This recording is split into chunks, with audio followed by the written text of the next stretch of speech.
Shaharga o'qishga kelgan qizni ijaraga turishga pul yo'q edi.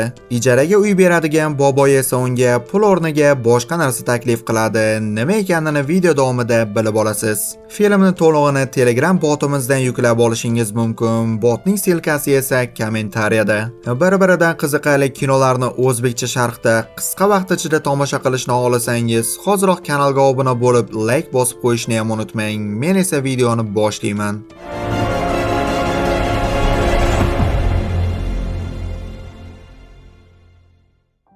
Parijda yolg'iz, so'qqabosh yashaydigan Henri ismli odamni yoshi bir joyga borib qolgandi va har kuni sayrga chiqardi. Bu paytda esa katta hayoti endi boshlangan Emily ismli qiz Parijdan biroz chekkaroq joyda otasi bilan bozorda kartoshka piyoz sotardi va har doim hayotidan nolirdi, chunki u 5 marta pravaga imtihon topshirgan va hammasidan yiqilgan.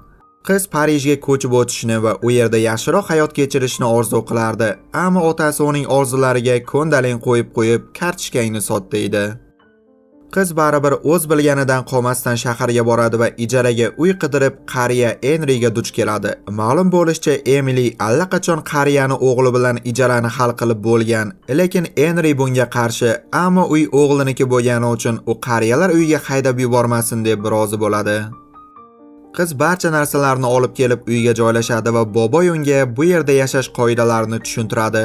Uning qoidalariga ko'ra, hech qachon boboyning shippagini kiymaslik, sochig'idan foydalanmaslik va eng muhimi o'sirmaslik kirar ekan, hattoki tualetda ham. Emilyni ijaraga to'lashga puli yo'q, shuning uchun boboy unga taklif beradi. Ya'ni u o'g'lining pullarini shilib, otasi bilan munosabatini sovutib yuborgan qizni yo'qotish. Boboy qizga o'g'limni o'zingga oldirib olib, uni yengiltak tiyolkasidan ajratasan deydi va evaziga ijarada xohlagancha tekinga qolishi mumkin. Emily avval bunga rozi bo'lmaydi, lekin teshik kulcha ko'chara qolmas. Ko'chara qolsa kimlar olmas deb rozi bo'ladi va Henrining o'g'li Polga ko'zini suzib qichiq qilishni boshlaydi. Qiz shu kundan boshlab yomon ishlarga o'ralashib qo'ygani uchun ishlari orqaga tortishni boshlab, o'qishda ham omadi kelmaydi va bir kuni Pol o'sha oyimchasini uyiga boshlab keladi va ko'rinib turibdiki, bu qiz yomonga o'xshamaydi, demak ayb boboyda deb o'ylayapman. Emily imtihondan basharasi bilan yiqilgandan so'ng uyga qaytishni va otasi bilan yana kartoshka piyoz sotishni xohlamaydi. Henri esa unga motivatsiya berib, orzularidan voz kechmasligini aytadi. Qizning orzusi esa pianino chalib qo'shiqchi bo'lish edi. Videoni qiziq joyida to'xtatganim uchun uzr, lekin yangi videolar tezroq va ko'proq chiqishi aynan bosgan laykingizga bog'liq. Shuning uchun hoziroq like bosib qo'yasiz degan umiddaman. Oldindan kattakon rahmat. Emily depressiyaga tushib qolgani uchun boboyning gapini tinglamasdan qishloqdagi uyiga xursand bo'lib qaytadi. Lekin ne ko'z bilan ko'rsinki, ota-onasi allaqachon uning xonasini tovuqlar uchun xatoxona qilib yuborgan va hafsalasi pir bo'lgan qiz o'qishga kirgani haqida yolg'on gapirib, yana Henrining uyiga qaytib keladi. U endi boboyning taklifiga chinakamiga rozi va Polni yo'ldan ozdirish va Valeriyadan uzoqlashtirish uchun harakatni boshlaydi. Pol uni sevib qolishi uchun qo'ldan va figuradan kelgancha harakat qiladi, lekin Polning yoshi katta bo'lgani uchun qizga "Jonim bolam qoch" deydi. Lekin shunday do'ndiqchani qachongacha rad qilib kelardi va ertasi kuni u bilan tungi klubga borib maishat qiladi va hatto xayrlashayotganda o'pishib xayrlashdi va Pol o'zida yo'q xursand va o'sha kecha uyiga qaytmaydi. Valeriya esa ertasi kuni uni uxlov bilan kutib olib, "Qayerlarda yuribsan, yer yutkur" deganda Polni rostdan ham yer yutib ketdi.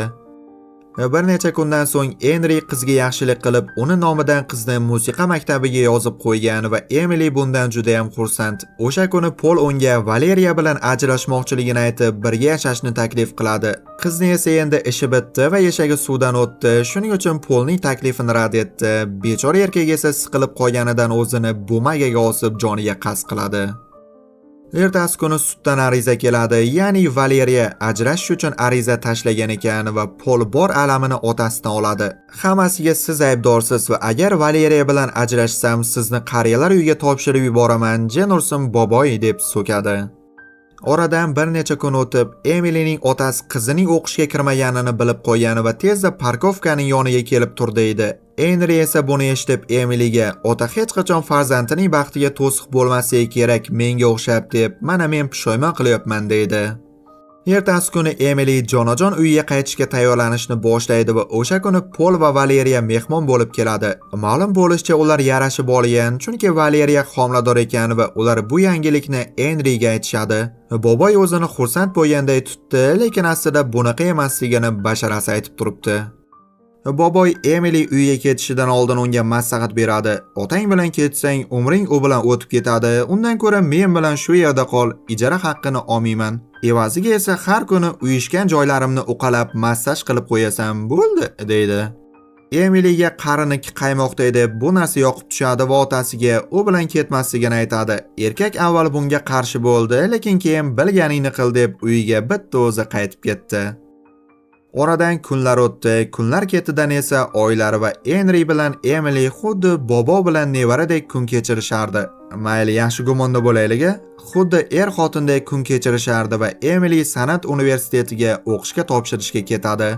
U imtihonga bir necha hafta tayyorlanadi va nihoyat o'qishga qabul qilinadi. U bu yangilikni Henryga aytishga kelganda boboy allaqachon bir hafta oldin vafot etgan ekan.